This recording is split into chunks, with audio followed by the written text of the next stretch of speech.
We all have what Bob calls a financial thermostat. Do you think manifestation is important or execution? The thing is, this is a misconception from so many people that they think manifestation is, they probably watched the movie The Secret or read the book The Secret, heard about the law of attraction, creating a vision board, and they thought, okay, I'm gonna think about what I want and I'm gonna stay in the happy vibration, I'm gonna create the vision board, and that's it. But that's not the case. One of the elements of manifestation in this process of manifesting our dreams into reality is also taking action. So the difference is when we are not familiar with how manifestation works, how the mind actually works, then we just take actions for the sake of taking actions, and we're just busy doing and checking off the things of our to-do list. But when we understand the process of manifestation and how the mind works, how the conscious and subconscious works, how the law of the universe works, and how we are always co-creating with the laws of the universe, then we still take action. But those are not hectic actions. Those are not hustling and grinding actions. Those are actions in alignment. Those are actions with more ease. And then it's not that we take actions and we don't see results. When we understand the manifestation, we take actions, we execute, of course, we do the things. We live in a 3D, three-dimensional physical world. We have to take action. But those actions come with more ease and in alignment with who we are, and it produces result and not frustration. Because so many times people and I've been there in my previous occupation, taking actions and working hard and not seeing results. And I can say it's just the hardest thing to do, and really it is my dream and passion to help people to understand they're not supposed to live like that, and there's a better way. Point. So many people have such a negative relationship with money, and especially talking about money.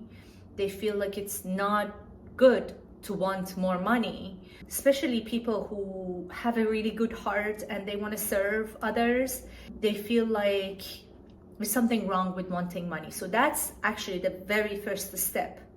You need to realize money is just a tool for transactions, and everything is energy in this world.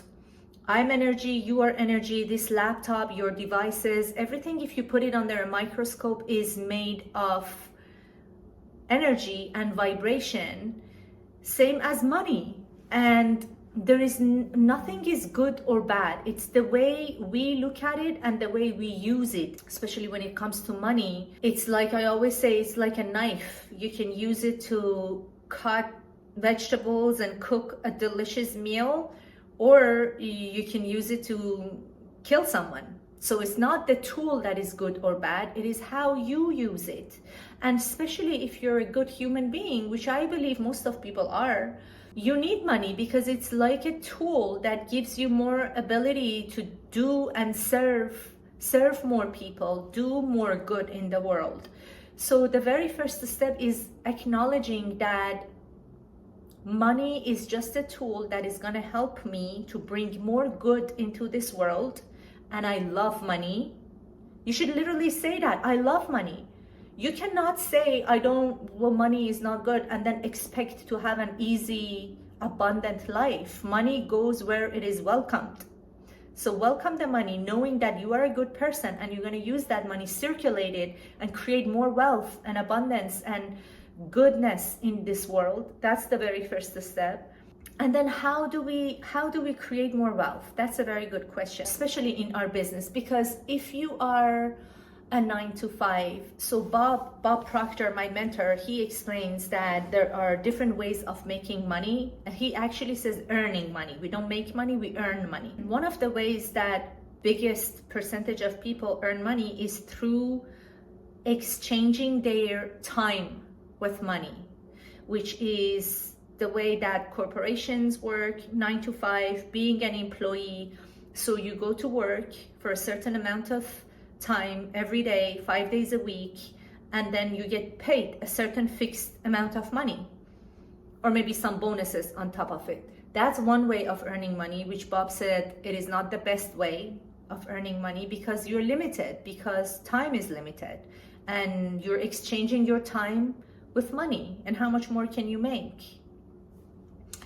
And he said the best way of making money is actually having multiple sources of income, which is not multiple jobs. It is multiple sources of income, like different investments, network marketing, and different things that I don't want to get into those financial things on this podcast.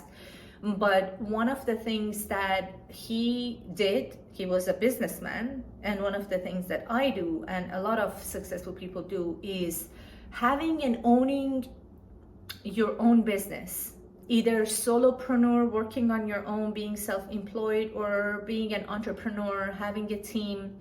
When you are doing something like that, there is no limit. There is no limit on how much you can earn, because the limit is really the amount of money you earn is in direct relation with what you are putting out in terms of your service.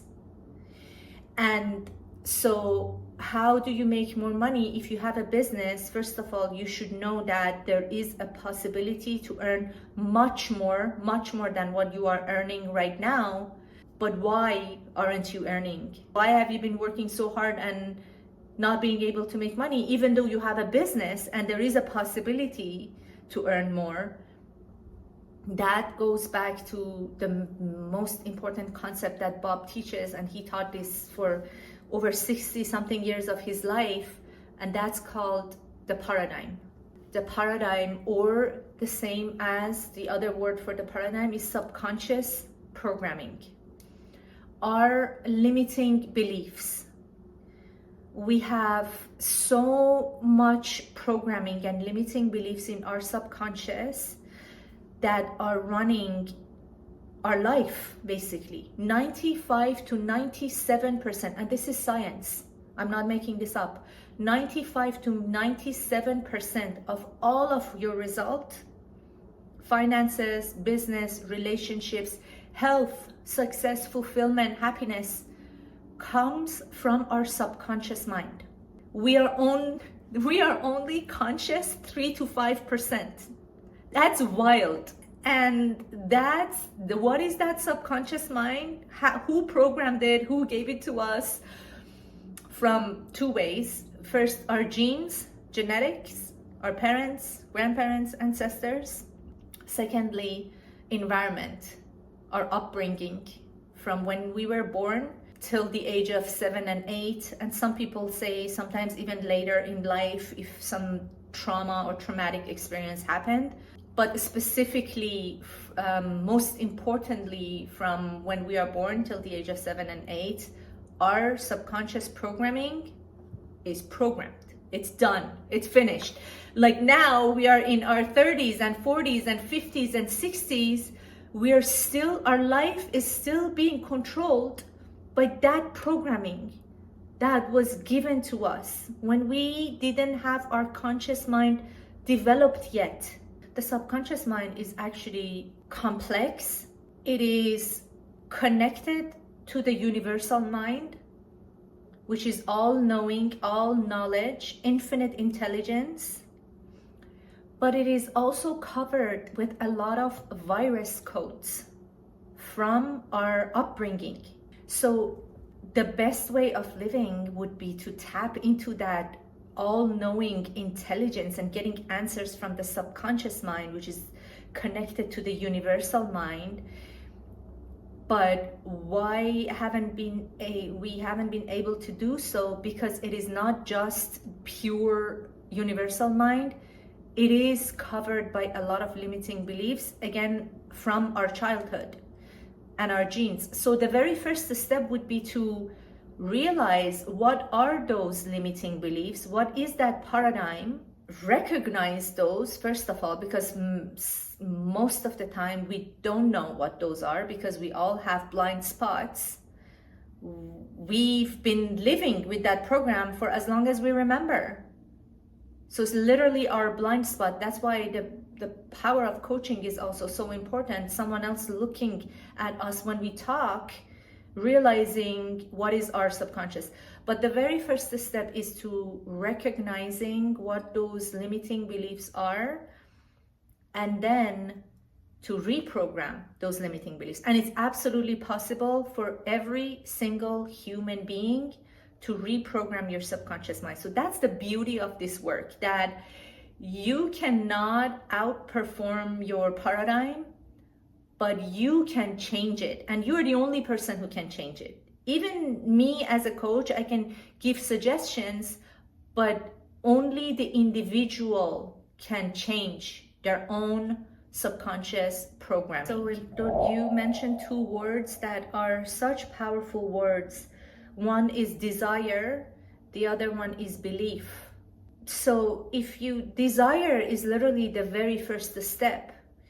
If you don't have a desire, you're not going to go anywhere. You're just going to conform and you're going to follow the masses. And so many people live that way. And they're just waiting for their retirement. They're just waiting for the pension plan. They are just paying their bills, literally like playing it too safe and tiptoeing through life, as Bob says. Tiptoeing through life, being in the safe zone, and that's the worst way of living. That's such a waste of life.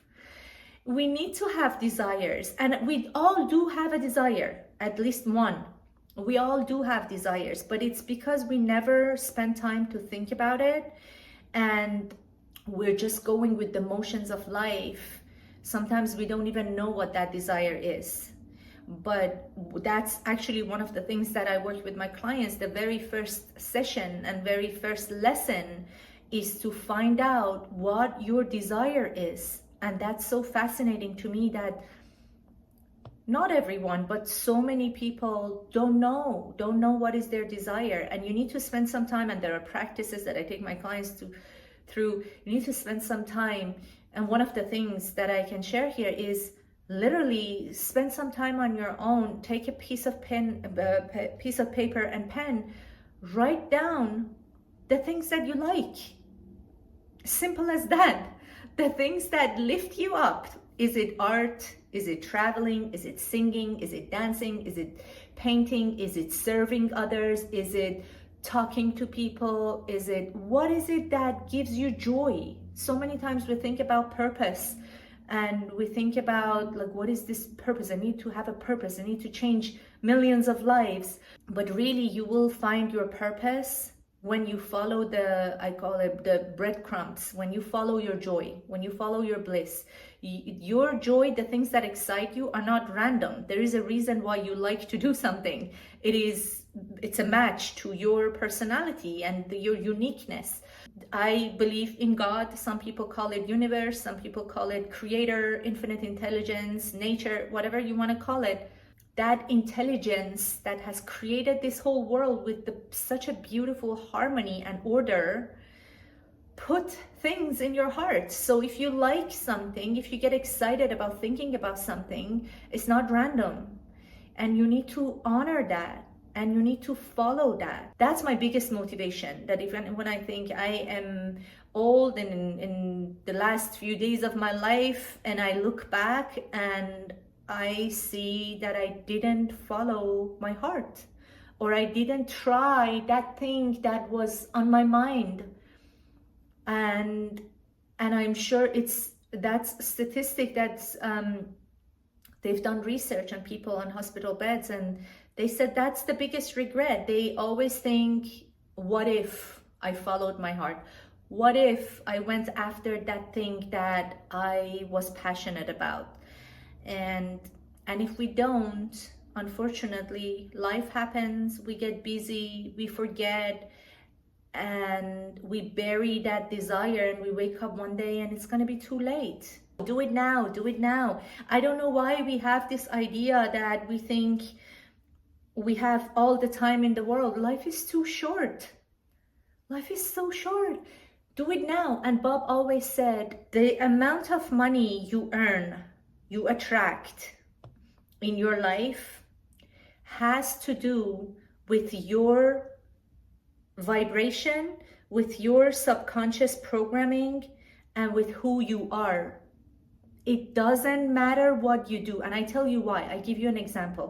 I'm sure if you think about it, we all know some people, at least one person we know that it's either family, friend, someone, a friend of a friend, that they keep changing jobs, applying for a better job, maybe going back to college, maybe going back to university, adding to their credentials, getting different degrees, immigrating, moving to another country, and their financial situation is still very similar to before.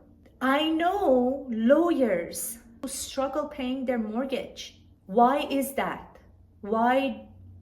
I know physicians, I know doctors who have money issues. So the money doesn't, and if you think about it, if you look for it, if you spend some time, a little bit of time, you will find people like that they are in one of the best industries, but they still have money issues.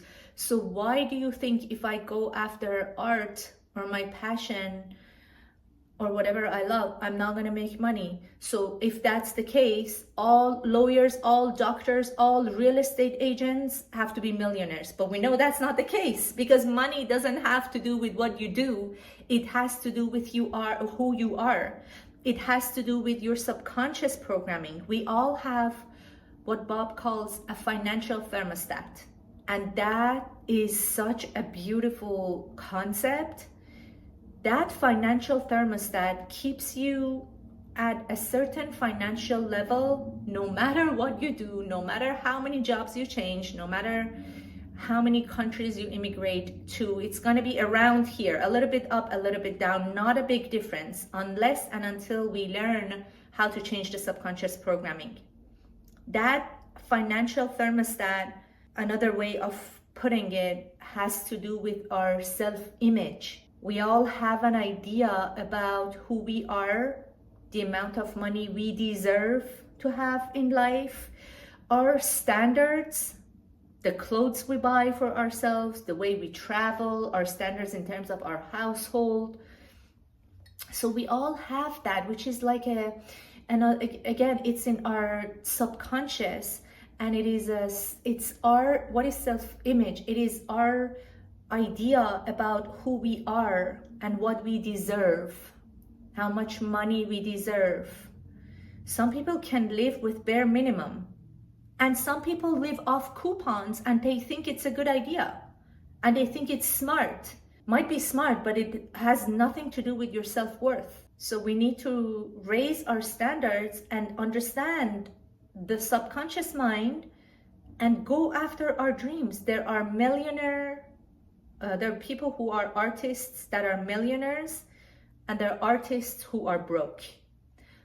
There are lawyers who are millionaires and lawyers who are broke. I say real estate because I used to be a real estate agent, and I know a lot of them. There are real estate agents who always make millions of dollars, no matter the market.